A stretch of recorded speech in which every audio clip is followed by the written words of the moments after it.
Welcome to the Challenging Child podcast, where you'll discover ideas to help change the behaviour of a child who is aggressive, defiant, controlling, or dishonest. Let's join Jill Tree from Stressed Parent. I was an expert at procrastination and putting my head in the sand and hoping it would all be okay. I don't know what changed that in me, but certainly the last 10 years, maybe more, I've become much more proactive in how I am in life and how I am with parenting. And I see so many parents out there, they're so exhausted and depleted because of all the demands on them, life, children, work, other commitments, that they just keep putting off and putting off the challenging behavior of the child. They might be hopeful. They might have this hope that, the child will grow out of it, that it will go in time. And that might be true. That might be true, and it might not be. I think really my number one bit of advice would be, if you've got a child with some challenging behavior that you are not managing, to nip it in the bud and do something about it now. Each day, each month, each year, they're getting bigger, they're getting older, they're getting more expert at their challenging behavior, while you are getting more ground down, more exhausted, more exasperated, more frustrated, more worried. And none of that is a good dynamic. So I work with families from age 4 or 5 to age 20, maybe even 25. And it's so much easier. It's so much easier to put into effect the principles I teach, this nonviolent resistance program that I teach. It's so much easier to do it when they're younger. And then it just becomes part of your parenting toolkit. And most of the families that I've worked with, I go back to them and say, well, how's it going? And they say, well, I'm not perfect. It's still not perfect. And I still slip up sometimes. But what I do know is that I've got these tools in my toolkit and I can always pull us back on track. And that's what's so brilliant about the Nonviolent Resistance Program. Now, Nonviolent Resistance is a program I teach. It comes from an Israeli psychologist who studied people like Gandhi to put up peaceful protest to oppression from the British. People like Rosa Parks, who resisted segregation in America on the bus.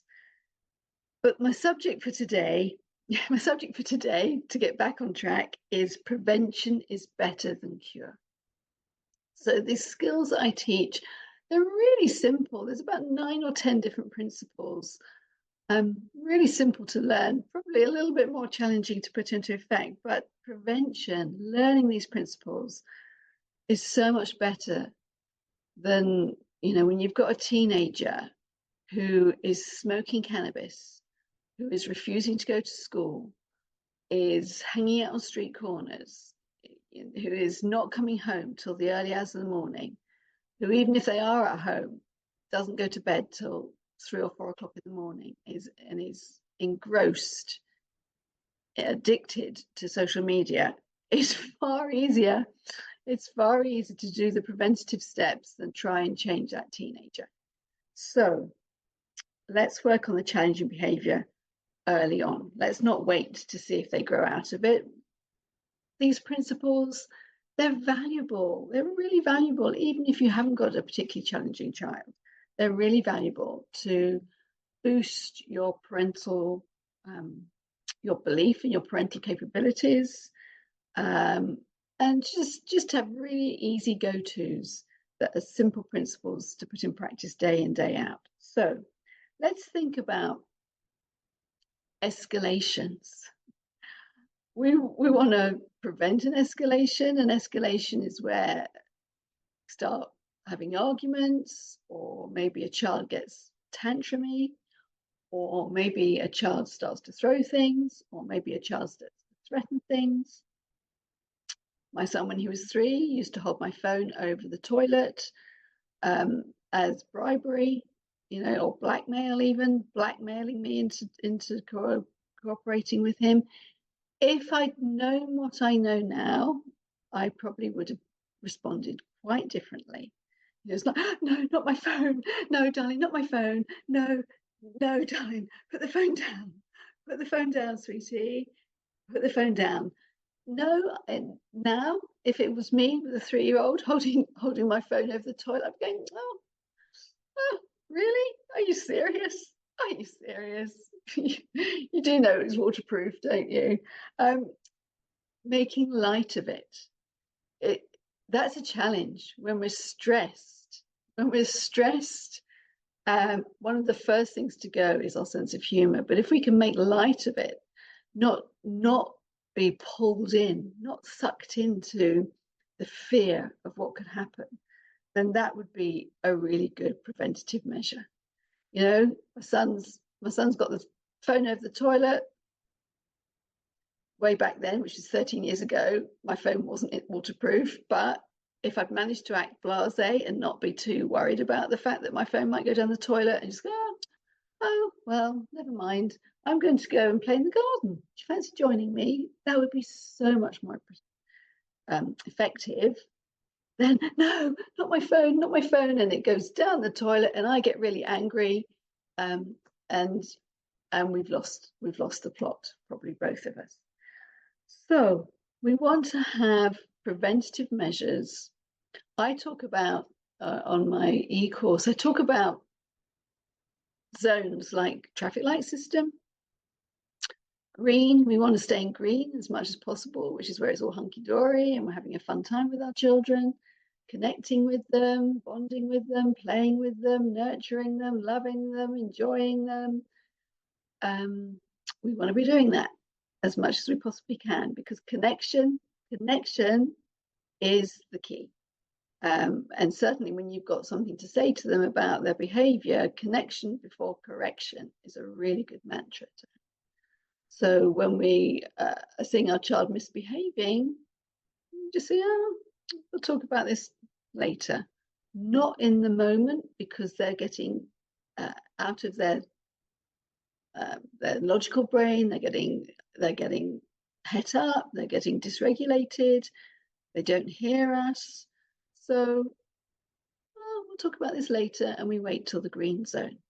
Then we have the amber zone, and the amber zone is where, if we're not careful, it could go into red, where everything kicks off, things get thrown, things get said. So we want to prevent going into that red zone as much as possible through de-escalation. And that's something I spend quite a lot of time on with my families and on my e-course, my Hostility to Harmony e-course. But just simple things, distraction, stand on one leg, or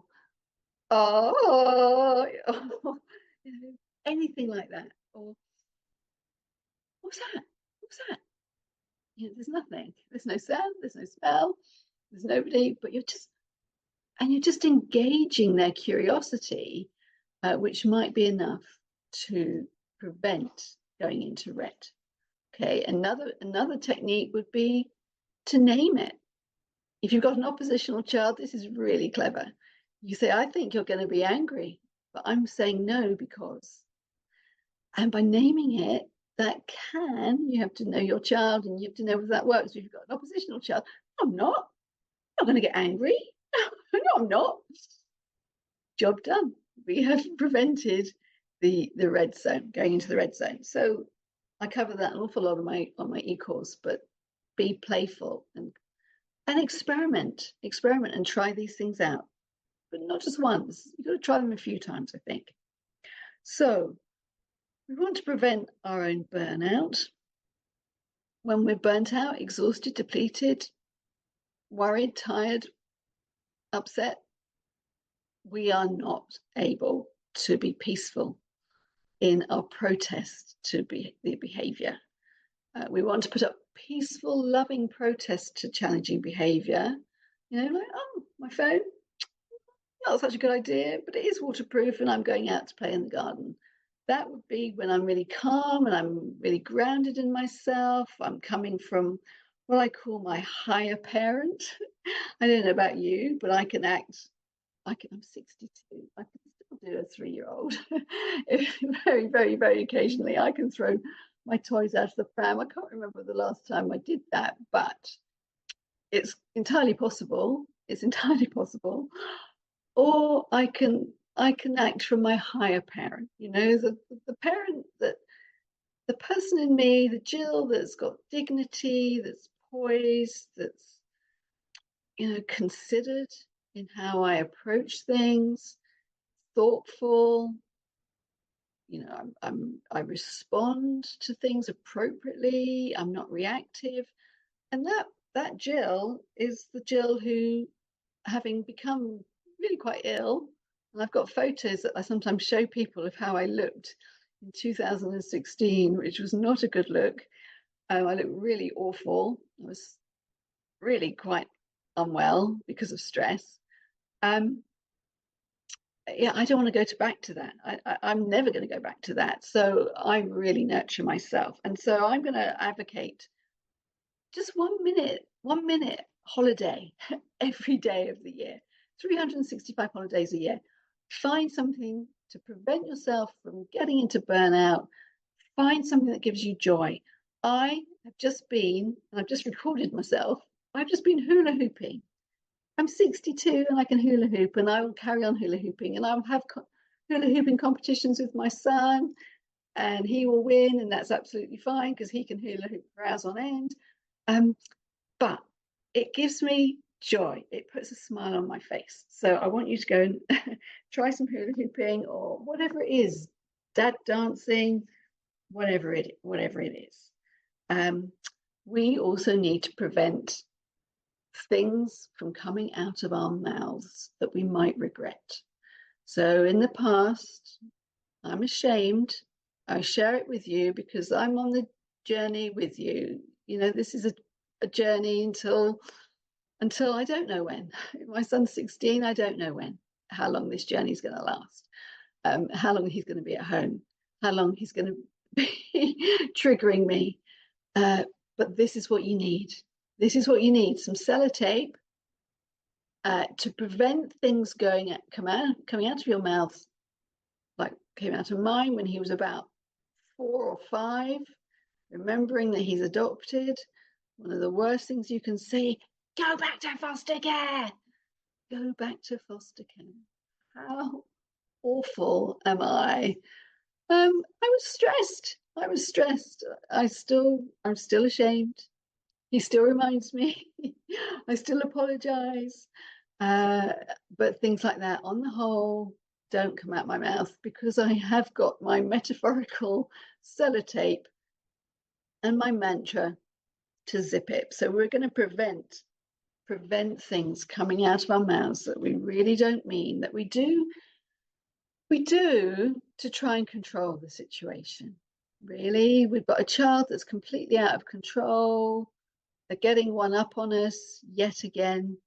They've outsmarted us. It could be they've outsmarted us with the parental controls on the phone. They've outsmarted us with taking some money out of our purse. I don't know what it could be, but something that just really means that we're seeing red, our blood is boiling, and we say something that we deeply regret. We want to prevent that. So just that mantra of zip it. Less said, more peace. We'll talk about this tomorrow. And we just don't want to get into arguments. We want to prevent arguments. My simple go-to is, look, we'll have to agree to disagree. That is my simple go-to with my boy. Another way to not have an argument is to have a talking stick. This is a pen, but it can serve the purpose of a talking stick. The rule is that only the person holding the stick is allowed to talk. And then you forward and back, passing over the pen, and you wait until everything's been said. And it takes some courage, because they might be telling you, you're rubbish, you're a rubbish parent, I hate you, never wish you'd adopted me. If you are an adoptive parent, never wish I'd been born. Want to go and live with my friend's family. Their parents, they're so much better than you and younger. There's all this stuff is going to come out, and you're just going to say, "Oh, really? Oh, gosh, is that right?" We don't say, "No, I'm not." we don't retort. We just let them empty their bucket of grievances, and that prevents arguments. It's great for any relationship, so do it with your partner as well if you've got one. We want to prevent meltdowns. We want to prevent meltdowns, those tantrums. That even a teenager can still do a toddler tantrum. They are just toddlers in bigger bodies, let's face it, some of the time. What do we do? What do we do? One of the things I want you to prevent yourself from doing is to attempt to control your child through bribes and rewards. If you go to school today, I'll buy you an ice cream on the way home. Or, oh, you've done your homework, well done, here's a Mars bar. Or, come on, get in the car, be quick, I've got to get to work quickly now, quickly. Yeah, there's some sweeties on your seat. It works in the moment. It does work in the moment, but it really is landing you in a whole lot of trouble. It's going to bring trouble to your doorstep, because it creates an expectation from the child, and then quite often, and this is what we want to prevent, it can lead to it becoming a demand. I will go to school when the sweets are on the chair, Mum.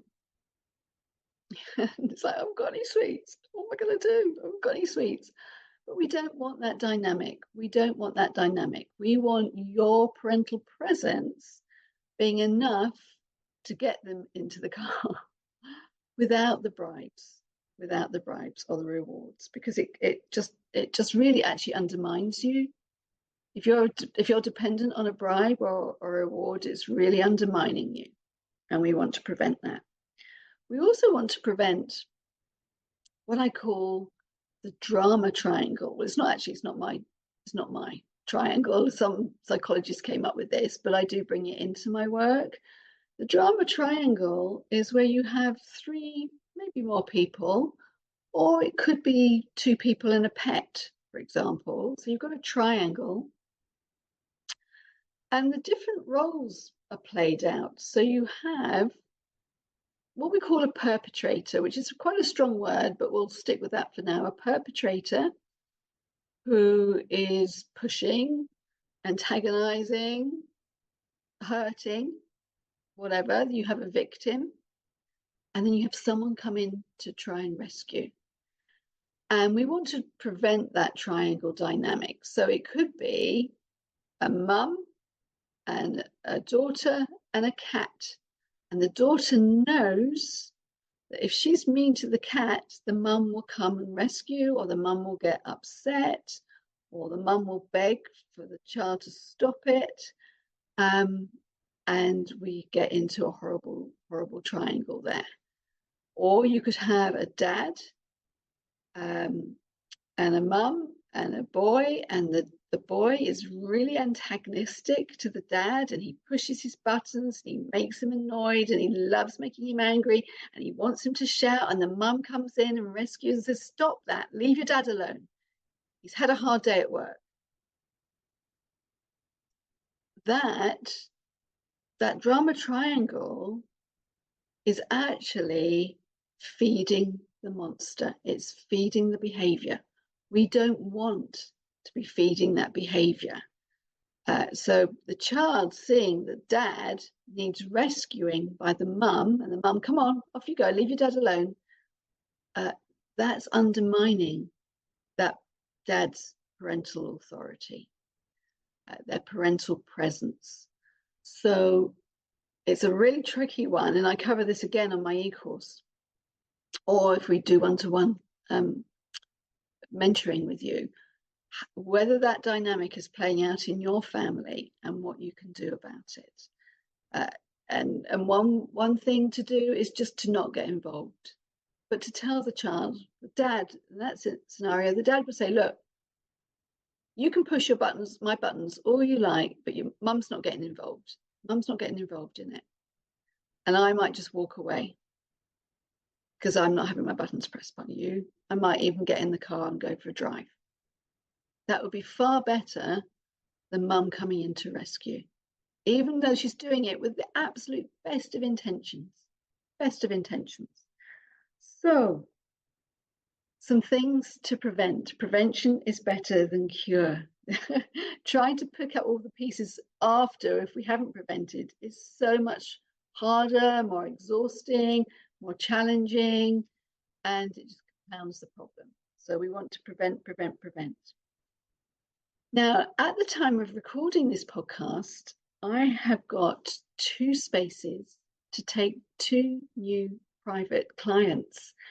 If you find that you've listened to some of my material and it's resonating with you, and you think that you've got enough of a challenge with your children that this approach could really, really help, then go onto my website and see if you can nab a space.